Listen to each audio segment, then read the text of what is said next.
하나님이 세상을 이처럼 사랑하사 독생자를 주셨으니 이는 저를 믿는 자마다 멸망치 않고 영생을 얻게 하려 하심이니라.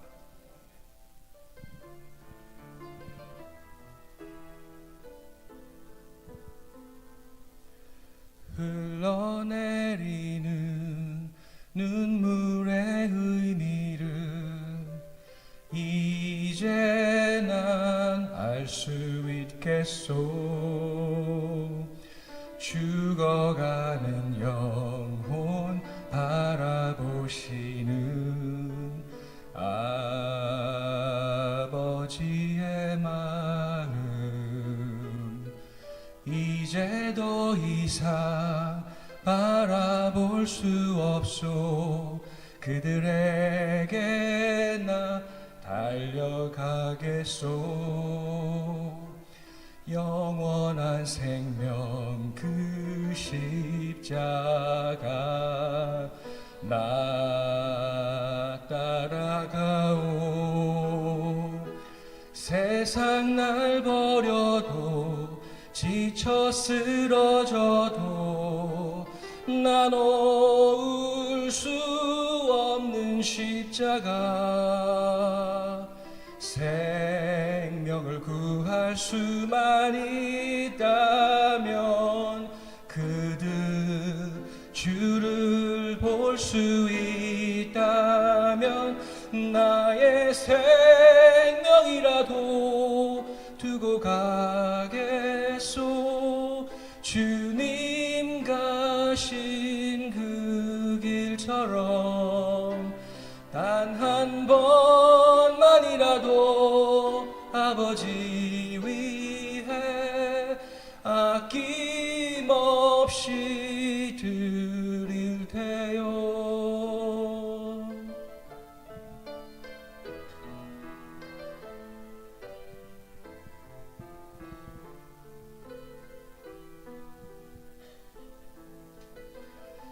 세상 날 버려도 지쳐 쓰러져도 나 놓을 수 없는 십자가.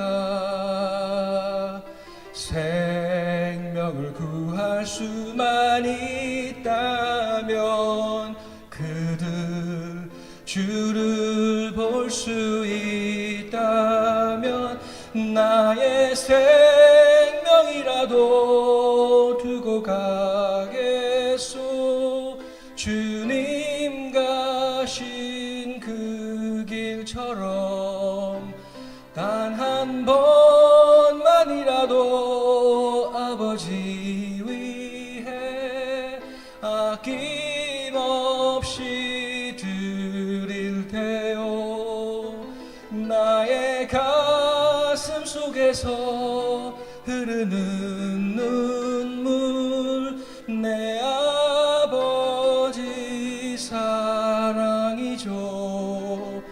이제 울지 말아요. 세상 모두가 주의 이름 부를 테요. 이제 울지 말아요. 세상 모두가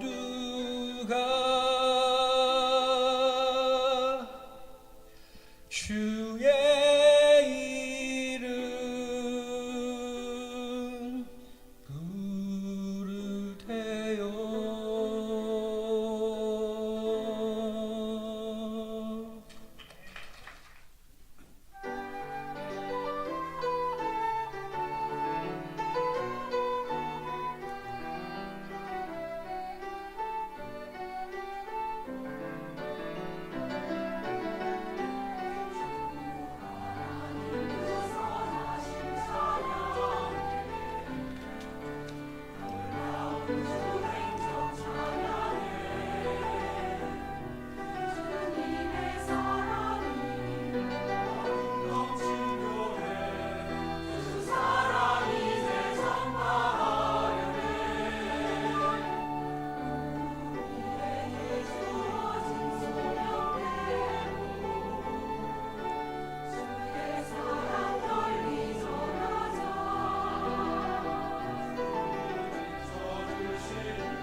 마태복음 18장 23절에서 35절은 말씀 전하는 중에 저희들 합독하거나 또는 인용하도록 그렇게 하겠습니다.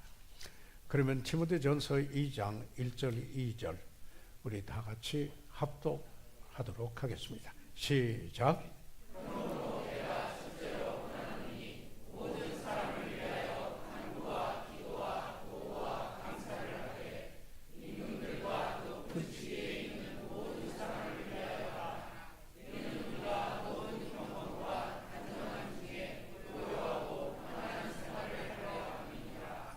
그리고 디모데전서 4장 7절에 있는 말씀을 다 같이 합독하겠습니다. 시작.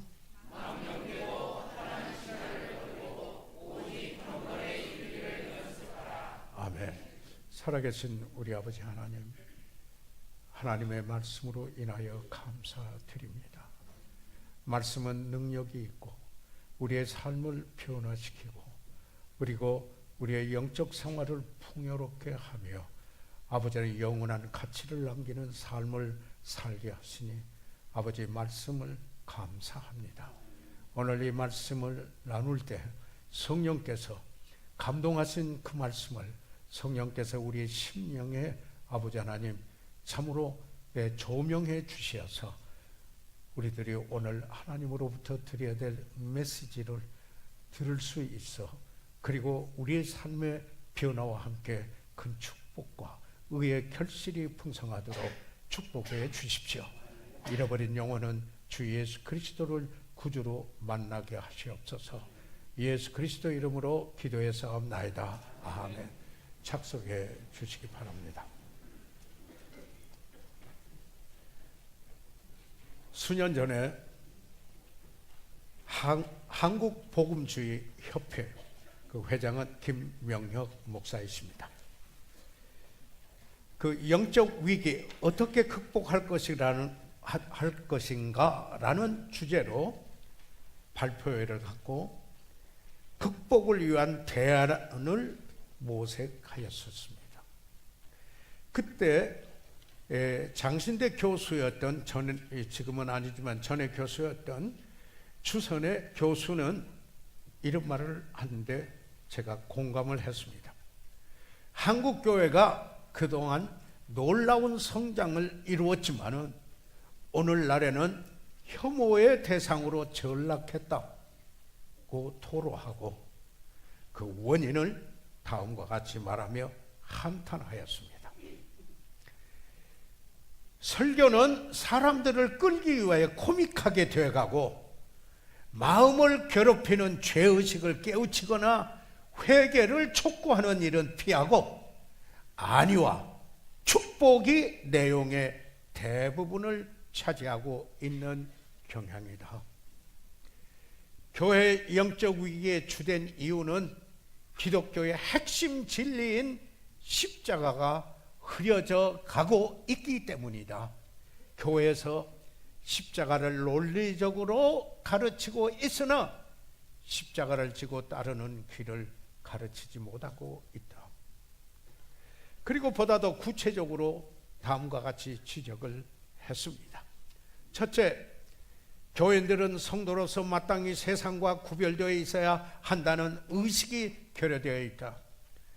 구원의 감격을 체험하지 못한 까닭에 주님의 제자로 날마다 자기 십자가를 지고 주님을 따라야 한다는 말씀을 잊어버리고 세상과 짝하여 살아가고 있다. 둘째, 이신득이 믿음으로 의롭다함을 얻는다라는 이신득의 교리는 가르쳤지만 내가 거룩하니 너희도 거룩하라는 하나님의 명령인 성결의 삶을 강조하지 않고 있다.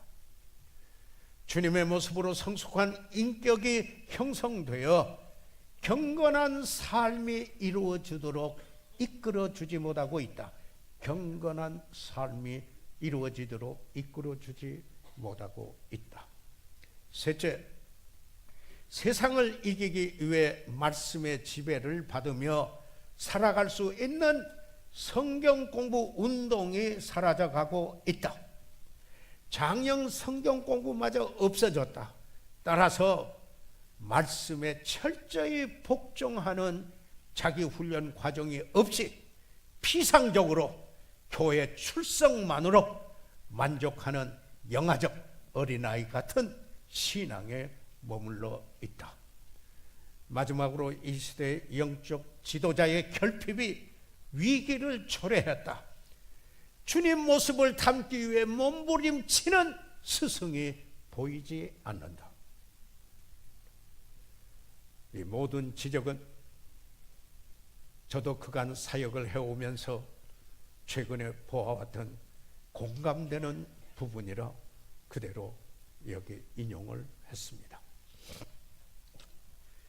저는 오늘 사도 바울이 믿음의 아들 디모데를 향하여서 간절히 권면한 본문 말씀을 통해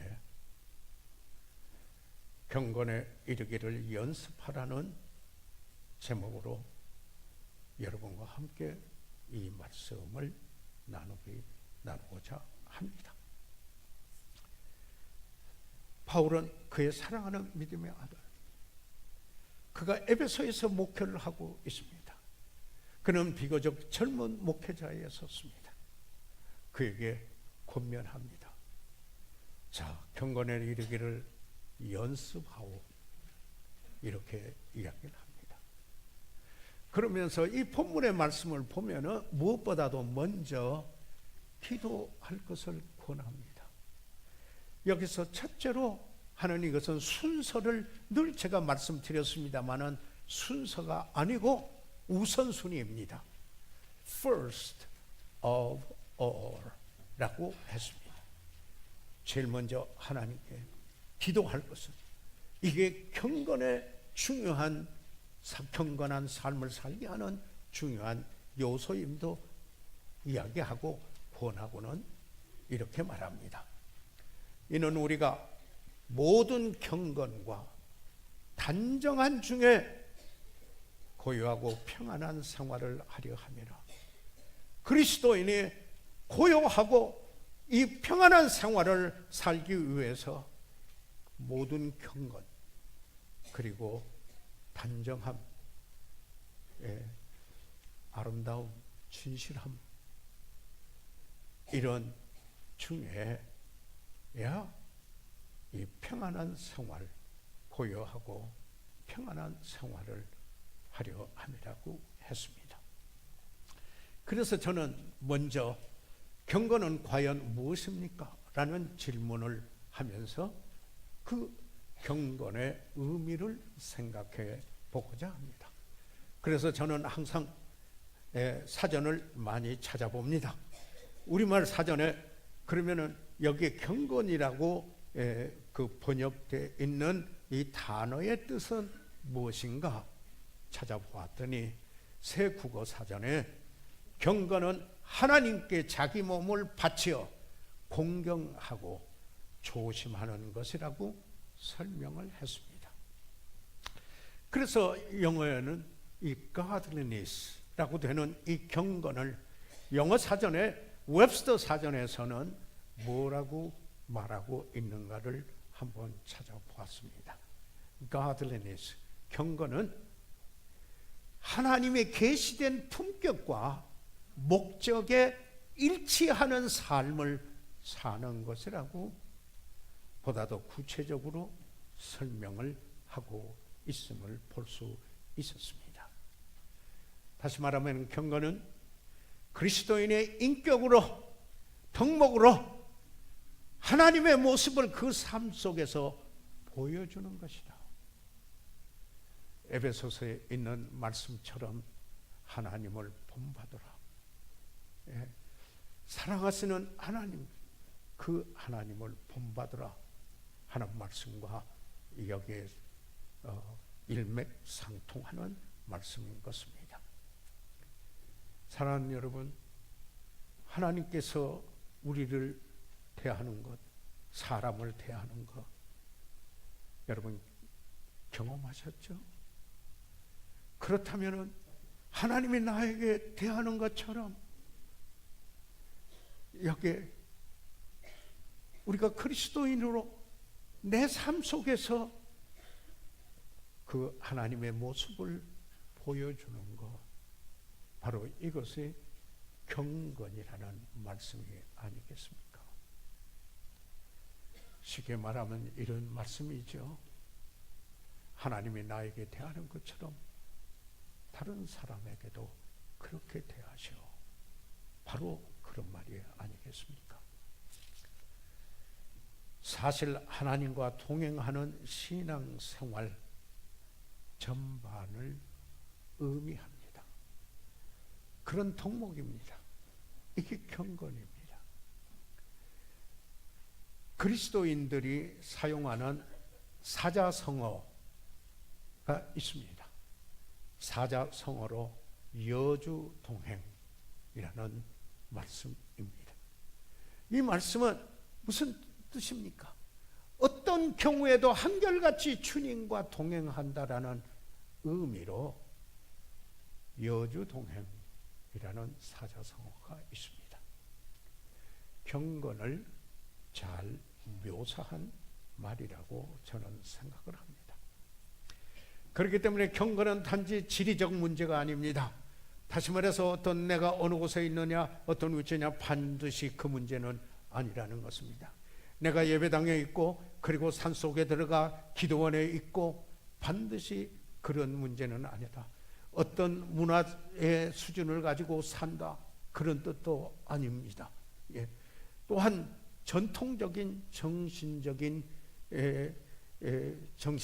것과 연관시켜서도 안 되는 것입니다. 우리는 이 편견에 따라서 자기 나름대로 여기에 본래 이 뜻이 어떤 의미인가를 여기에 그 생각해 보기보다는 자기 생각을 따라서 여기에 확정 지으려고 하는 경향도 없지 않습니다. 그래서 질문을 던질 수 있습니다. 산에 올라가 성경만 읽으면서 기도하는 것이 경건입니까? 제가 네, 아니오는 대답하지 않겠습니다. 경건한 사람은 경제적인 사업도 하지 아니하고 재정적인 성공을 해서는 안 되는 것입니까? 요즘 동계올림픽으로 인하여서 국민의 영웅이 되는 금메달리스트들이 나오고 있습니다. 그런데 그들 가운데, 메달리스트 가운데 그리스도인들도 있음을 국민일보는 이야기를 했습니다. 그러면 운동선수나 유명인 이런 분은 경건한 사람이 될 수 있습니까? 없습니까? 이상과 같은 질문을 던지면서 경건이 무엇인가 하는 것을 해답을 얻고자 하는 것입니다. 우리는 때때로 어떤 사람의 외모나 그 사람의 소유 때문에, 그 사람의 위치, 그 사람이 가지고 있는 그 어떤 것 때문에 혼돈할 수도 있다라는 것입니다. 그러나 우리가 기억해야 될 한 말씀이 있습니다. 사무엘상 16장 7절에 이 사무엘은 여기에 사울을 두고 한 말이었습니다.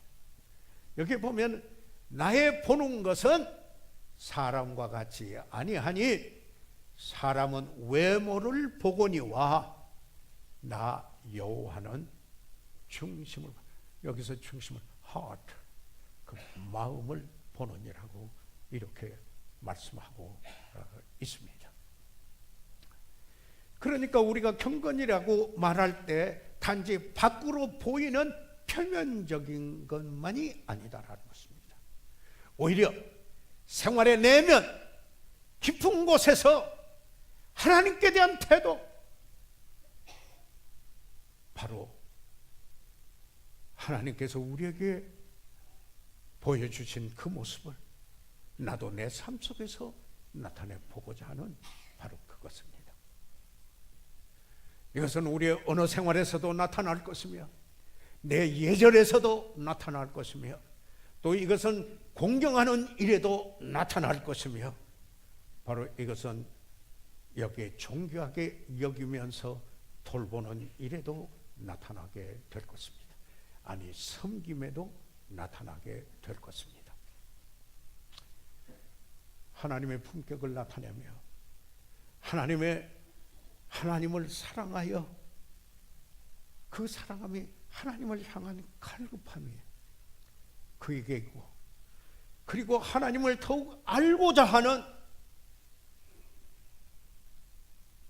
더 간절함이 그 마음속에 있는 것이 아니겠습니까? 시편에 보면은 시편에 노래하는 자는 42편 1절 2절에 이와 같은 그 심경을 노래로 표현하고 있습니다. 같이 한번 읽어보시겠습니다. 다 같이 한 음성으로 시작. 하나님이여 사슴이 신의 물을 찾기에 갈급함같이 내 영혼이 주를 찾기에 갈급하니이다. 내 영혼이 하나님 곧 생존하시는 하나님을 갈망하나니 내가 어느 때에 나아가서 하나님 앞에 배울꼬. 보십시오. 사슴이 신의 물을 찾기에 갈급한 것처럼 하나님을 사모합니다. 하나님을 더 알기 원합니다. 하나님과 더 가까이 있고자 합니다. 바로 경건이 아니겠습니까? 저는 오늘 경건의 여러 가지 측면이 있습니다.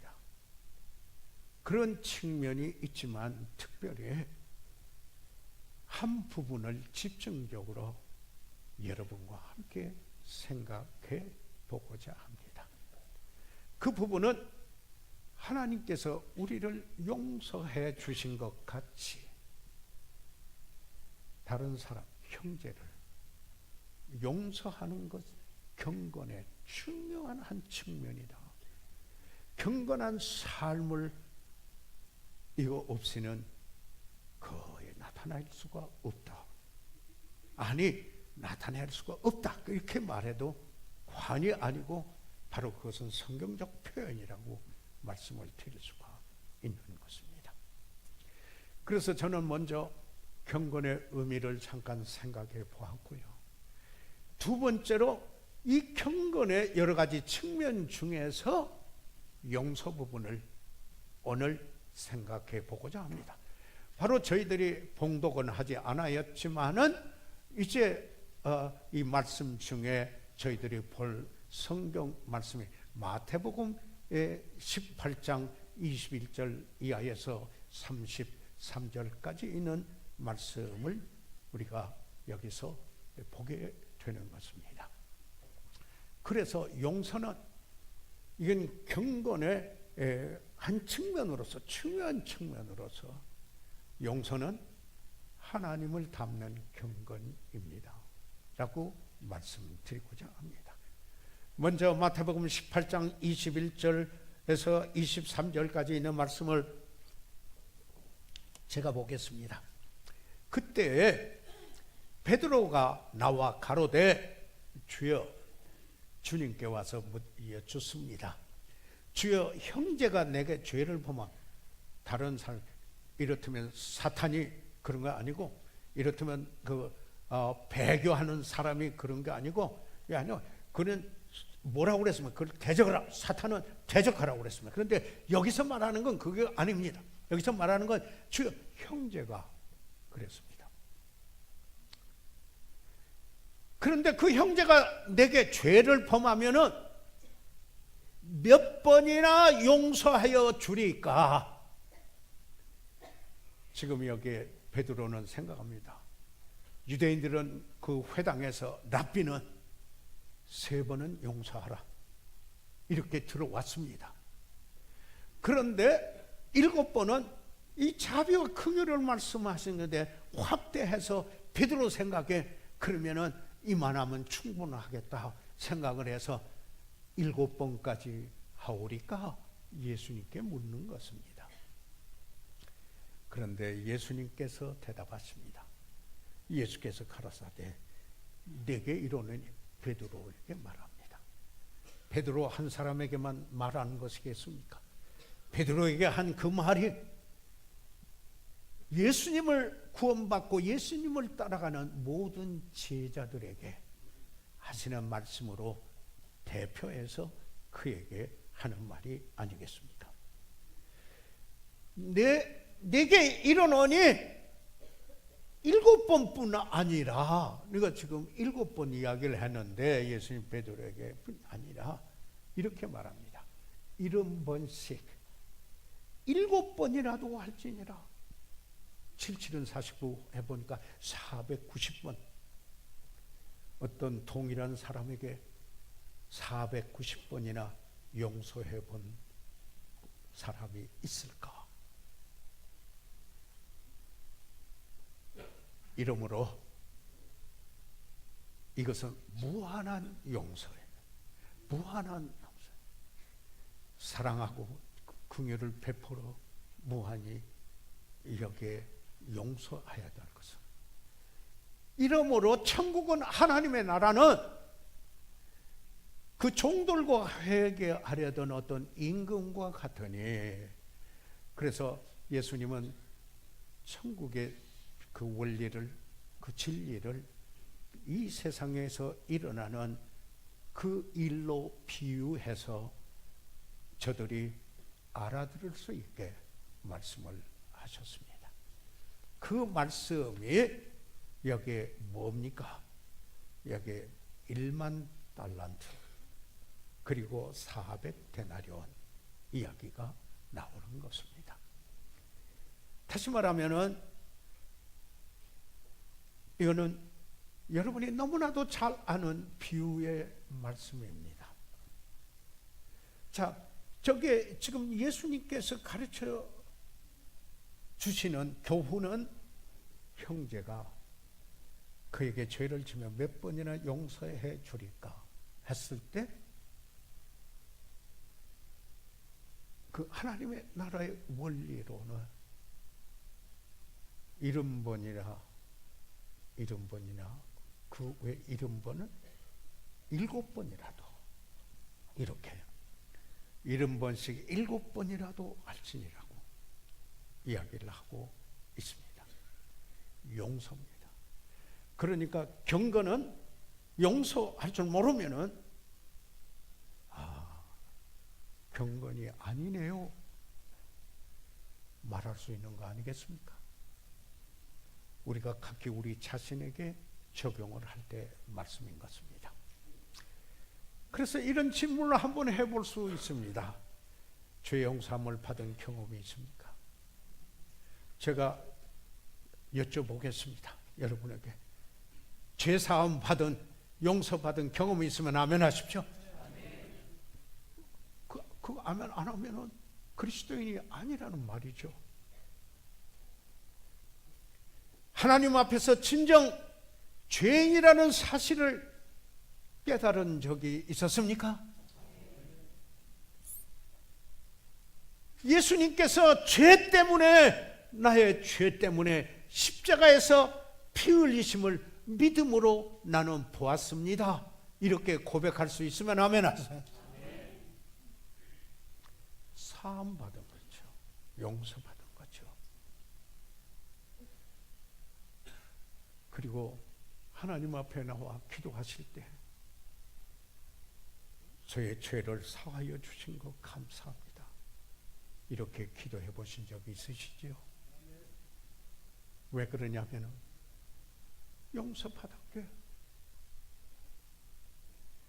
하나님의 은혜로 그리스도의 십자가의 피 흘림 때문에 우리 구원받은 사람들, 그리스도인들은 용서받은 사람들입니다. 할렐루야. 주님을 찬양합니다. 그렇다면은 우리는 우리에게 죄진 사람, 어떤 형제가 죄진 사람을 용서할 수 있어야 하는 것이 아니겠습니까? 간단한 원리입니다. 용서는 우리 그리스도인의 경건의 중요한 측면입니다.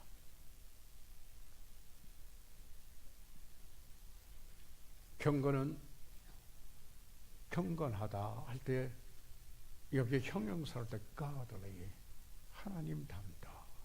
영어로는 그렇지 않아요. 우리는 어떤 모양새에다가 강조점을 두고 있는데 경건의 모양이 아니라 성경에 그렇게 이야기를 하고 있습니다. 다시 말해서 용서할 수 있어야 한다라는 것을 말하고 있습니다. 그런데 이런 질문을 한번 해볼 수 있지 않습니까? 내가 아직도 내 속에서 어떤 형제를 용서해주지 못하고 있는 그런 분이 있습니까?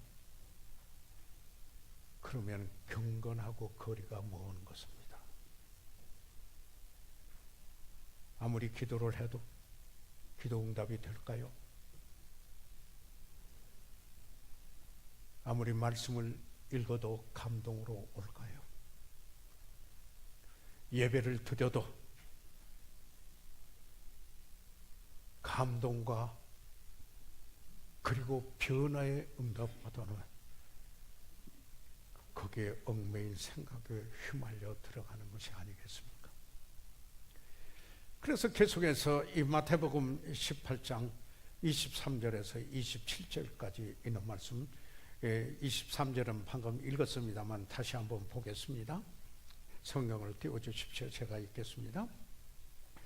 이러므로 천국은 그 종들과 회개하던 계산하던, 지난번에 어카운트, 지난주에 헤아림을 받을 줄 아는 책임감을, 거기에 어카운트, 바로 그 단어입니다. 라고 하던 어떤 임금과 같으니 회개할 때, 계산할 때 1만 달란트 빚진 자 하나를 데려오며, 여기 한 종이 주인에게 1만 달란트 빚을 진 거예요. 여러분이 이 1만 달란트인데 1달란트 금달란트는 20년의 노임에 해당되는 부분인데 곱하기 1만이어야 돼요. 20년 곱하기. 갚을 수 있어요? 하나를 데려오며 갚을 것이 없는지라 지금 현재도 갚을 것이 없어요. 주인이 명하여 그 몸과 처와 자식들과 모든 소유를 다 팔아 갚게 한데, 자 그러면 내가 할 수 있는 대로 다 갚아라. 할 수 있는 게 다, 그 몸도 파고 처자와 자식들도 모든 소유를 다 팔아 갚게 하라. 그러니까 이 1만 달란트 빚진 그 종이 엎드려 절을 합니다. 도저히 지금 그렇게 없어요. 불가능한 일이에요. 그래서 이렇게 말합니다. 주인이여, 내게 참아주십시오. 그래도 이렇게 또 말해. 다 갚으리이다. 그러나 제가 할 수 있는 데까지, 내 평생 사는 데까지, 갚을 수 있는 데까지 갚겠습니다. 이게 이제 빚진 것에 대하여서 채무자의 원리입니다. 원칙은. 그래서 사랑의 빚 외에는 아무에게도 아무 빚도 지지 말라. 성경에는, 영어 성경에는 debt, 이 빚이라고 하면은 우리말 성경에 죄라고 번역을 했습니다. 그래서 그 종이 그렇게 엎드려 하니까 내게 참아서 다 갚으리다. 그는 절대로 갚고자 했습니다. 하거늘 그 종의 주인이, 그러니까 그런 태도를 보고 불쌍히 여겨. 불쌍히 여겨. 하나님의 마음을 이렇게 나타내 보였습니다. 놓아 보내며 그 빚을 탕감해 주었더라. 탕감이라는 말은 forgiveness, forgive. 우리가 이 탕감은 영어로는 forgiveness죠. 우리가 주님이 가르쳐 주신 기도를 할 때 주님이 하신 기도가 아니에요. 우리가 주기도문 이렇게 하는데 주님이 하신 기도가 아니고 주님이 지휘자들에게 가르쳐. 뭐 때문에요? 이 부분 때문에요. 우리가 우리에게 죄진 자를 사하여 준 것 같이 우리 죄를 예수님이 내가 우리 죄가 없으신 분이에요. 그런데 거기에 영어 성경에는 forgive us our debts as we forgive our debtors. 우리에게 빚진 자를 탕감해 준 것 같이 내 빚을 탕감해 주세요. 그게 죄와 용서예요. 영어 성경에는 주님이 가르쳐 주신 기도 속에 그렇게 되어 있는 것입니다. 그래 탕감을 받아서 용서받은 거예요. 엄청난 거예요. 엄청난 거예요. 우리가 우리 스스로 죄값을 치르고 의롭다함을 얻을 수 있었습니까? 절대로. 평생을 살아서 갚은다 하더라도 아니옵시다. 입니다. 그래서 28절에 보세요. 그 다음 절에 보니까 어떤 일이 있습니까? 그 종이 나가서 제게 100달러온 빚진 동관 하나를 만나. 이 탕감 받은 분이에요. 이 사람이요. 그래서 그 종이 나가가지고 이 1만 달란트 빚진 자 탕감 받은 자신이에요. 그에게 제게 100다나리온. 여러분이 잘 아신 대로 한 데나리온은 그 당시 일일 성인의 임금이에요. 안식일을 빼면은 이게 딱 4개월 동안 임금이에요. 그런데 그 빚진 자기 동료, 동관, fellow servant, 자기 같이 섬기던 동관을 여기에 만났어요. 그런데 어떻게 자기는 1만 달란트의 그 탕감을 받은 자가 자기에게 4개월 여기에 빚진 자에게 가서 목을 틀어잡는 겁니다. 지금 예수님이 하신 말씀입니다. 무슨 말씀이에요? 용서할 줄 모르면 꼭 이런 모양이다. 이런 거 아니겠습니까? 그래서 마태복음 18장 33절에 그 주인 중에 주인은 종에게 이렇게 말합니다. 내가 너를 불쌍히 여김과 같이 너도 내 동관을 불쌍히 여김이 마땅치 아니하냐. 사랑하는 여러분, 우리의 반응은 여기에 변론에 누가 옳고 그른가 따져보자는 반응도 있습니다. 우리의 반응은 동의 보복, 네가 이랬으면 나도 너에게 그렇게 해준다, 이런 게 있습니다. 그러나 하나님의 나라의 원리에서 반응은 초월입니다. 주님과 같이 용서하라. 내가 너를 불쌍히 여긴 것 같이 너도 내 동관을 불쌍히 여겨라. 불쌍히 여김이 마땅치 아니하냐. 주님께서 우리에게 너무나 명료하게 가르쳐 주신 말씀인데 자신에게 일어나는 일이 너무 충격적이고 크다고 생각한 나머지 주님이 하신 말씀은 들리지도 않고 그저 자기가 당한 일만을 생각하면서 괘씸하게 라고 하면서 자기 자신을 망가뜨리는 일을 하게 되는 것입니다. 그러면 어떤 일이 생기는가요? 악독이 생깁니다. 이걸 비드니스라고 영어 성경에는 그렇죠. 그래서 그 죄가 이 악독을 죄라고 말합니다. 성경에는. 왜냐하면 에베소서 4장 31절에 너희는 모든 악독과 노함과 분냄과 떠드는 것과 회방하는 것을 모든 악과 함께 버리고. 자, 여기 이 말씀 보십시오. 모든 악독과 자, 그래서 이 씁쓸함이 생겼어요. 용서 못하니까 노함이 생겨요. 그래서 분을 내게 나타내요. 그뿐만 아니라 폭발해요. 떠들어요. 그리고 모독해요. 이 모든 악이라고 하는 것은 내가 동해보복을 해서 꼭 한번 해코자를 해주고 싶다. 이런 의향을 가지고 있는 게 악이에요. 함께 버리라. 사도 바울이 에베소에 있는 성도들에게 보낸 편지에서. 그런데 그게 있으면 쓴뿌리가 돼서 뿌리가 내려준다고 그랬습니다. The root of bitterness. 그런데 그건 그 쓴뿌리가 나누면 자기도 해로울 뿐만 아니라 다른 사람까지 손상을 준다. 너희는 돌아보아 하나님의 은혜에 이르지 못하는 자가 바로 용서하지 못하면은 하나님의 은혜에 이르는 자라고 말할 수 있겠는가? 그 삶 속에 은혜를 나타내는 삶이라고 말할 수, 다른 말하면 경건이라고 말할 수 있습니까? 라는 겁니다. 이것은 쓴뿌리가 나서 괴롭게 하고 괴로워요.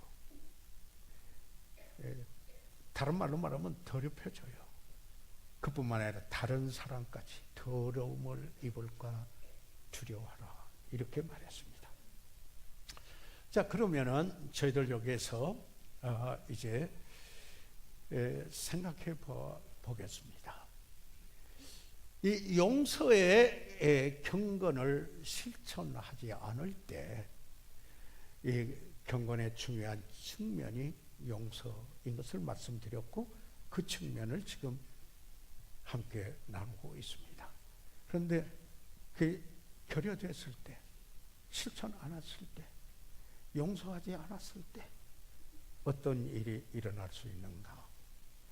그 결과가 무엇인가? 예. 여기 시편 38편 2절과 3절은 함께 한번 우리 같이 합독해 보도록 하겠습니다. 한번 같이 해보십시오. 2절 3절 시편 38편 시작.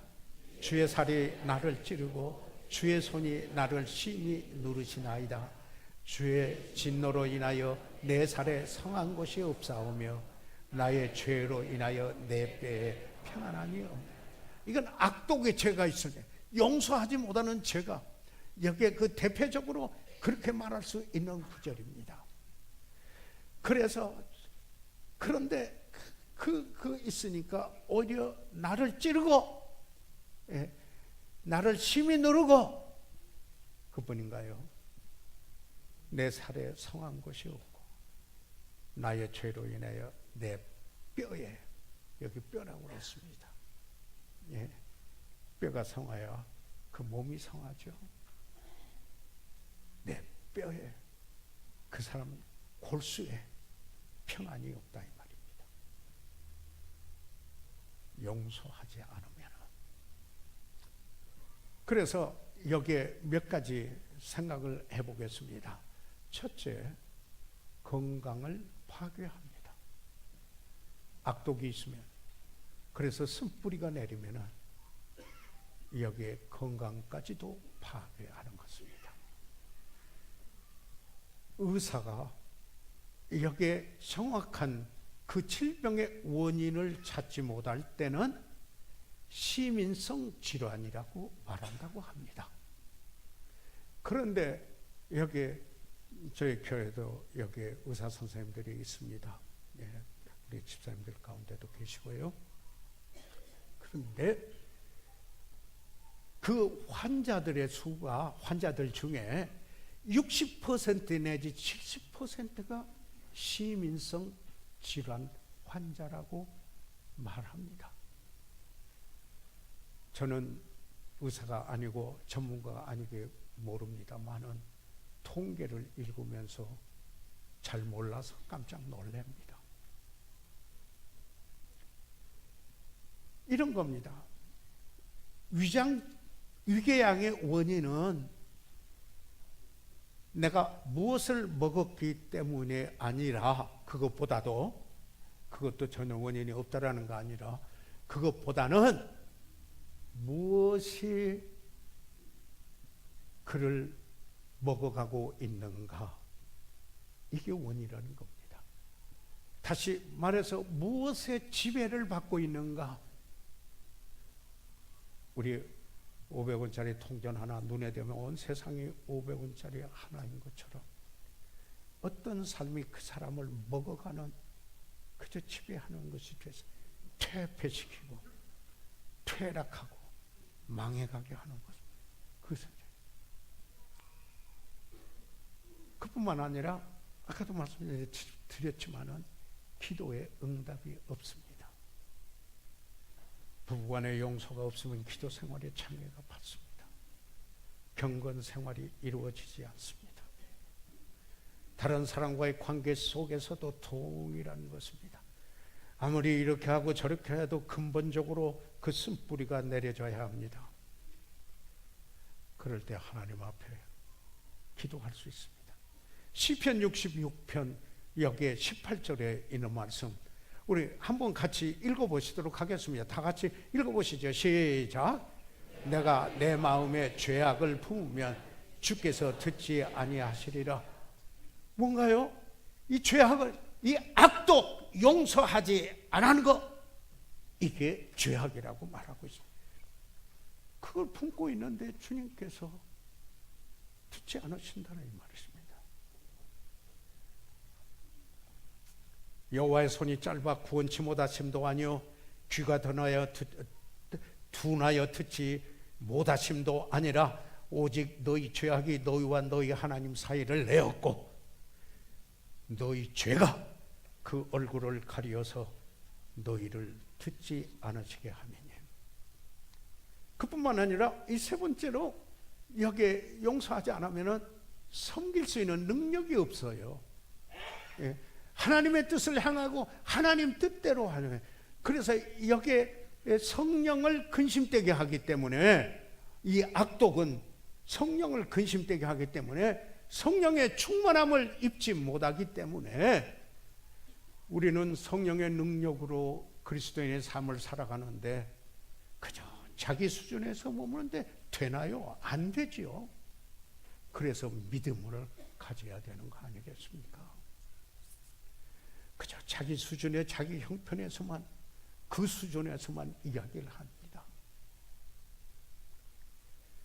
그래서 이거 다 버리고 서로 인자하게 하며 불쌍히 여기며, 32절에요 에베소서 4장, 서로 용서하기를, 서로 용서하기를. 다시 한번 같이 해보시겠습니다. 저를 따라 좀 해 주십시오. 서로 용서하기를. 하나님이 그리스도 안에서 너희를 용서하심과 같이 하라. 여러분 아멘 하십니까? 그래야 가정도 세워지고 교회도 세워집니다. 그래야 교제권도 형성됩니다. 그렇지 않으면 도피자가 됩니다. 그뿐만 아니라 정서적인 우울증이 생깁니다. 예? 여기 시편 38편에 보니까 내 죄악이 내 머리에 넘쳐서 무거운 짐 같으니 감당할 수 없나이다. 이 시편 노래자는 그랬어요. 내 죄악이. 여러분 그걸 죄악으로 봐야 되는데 안 봅니다. 그리고 상대방만 바라보고 과실로만 보고 정죄합니다. 언제까지 하시려고 그렇습니까? 언제까지 경건 생활을 버리려고 하는 겁니까? 시편 38편 6절에 내가 아프고 심히 구부러졌으며 종일토록 슬픔 중에 다니나이다. 종일토록 슬픔 중에 심히 구부러지고 아프고 심히 구부러졌다고 그랬어요. 8절에 시편 38편 8절에 내가 피곤하고 심히 상하였음에 마음이 불안하여 신음하나이다. 같이 있는 게 없어요. 우울증이 걸리면은 뭐죠? 죽고 싶어 하는 거 아니에요? 그래서요, 용서하지 않은 악독은 영적 기능을 마비시키는 마취제예요. 그리고는 영적 생활의 자살자가 되게 하는 것입니다.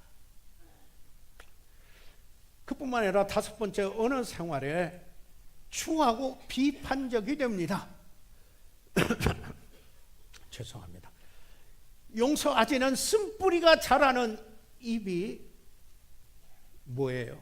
거기에서 나오는 잎이 솟아나는데 입을 통해서 나오는 게, 악인의 입은 독을 먹으면 독이 튀어나와요.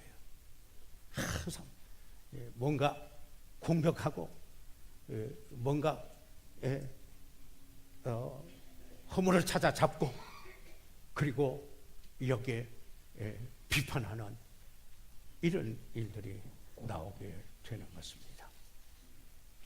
그래서 시간이 돼서 줄이겠습니다. 여러분이 여기에 그 요약지를 참고하시기 바랍니다. 단지 이것은 원수 갚는 것은 하나님께 있습니다. 그게 바로 여기 로마서 그 12장 17절에서 21절까지 있는 겁니다. 그러니까 그것은 내가 원수 갚으려고 하는 것은 하나님이 하실 일을 내가 하려고 하는 겁니다. 그것은 큰 잘못입니다. 나는 어떻게 하나님이 내게 하셨듯이 그렇게 해야 됩니다. 바로 그 교훈을 여기서 말씀하고 있습니다. 그 일들을 오히려 내가 하나님을 사랑하기 때문에 모든 것이 합하여 선을 이루고 유익이 된다고 보아야 하는 것입니다. 그리고는 그 분에게 내가 그 용서하지 못하고 있던 그분에게 사랑을 표현할 수 있는 방법을 모색하는 것, 이것도 대단히 중요한 것입니다. 그러면은 우리의 삶이 새로워지는 것이 아니겠습니까?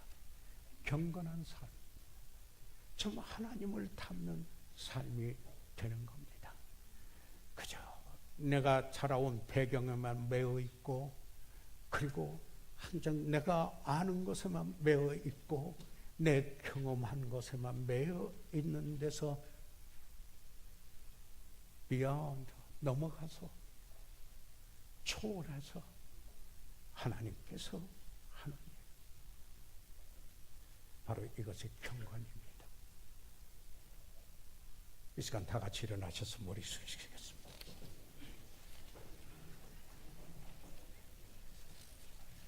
저희들 이 시간 다 같이 일어나셔서 잠시 머리 숙이겠습니다.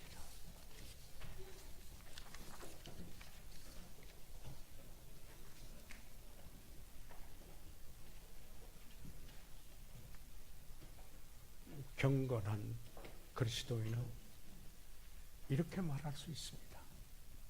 용서하기를 주저하지 않는 그리스도인이다.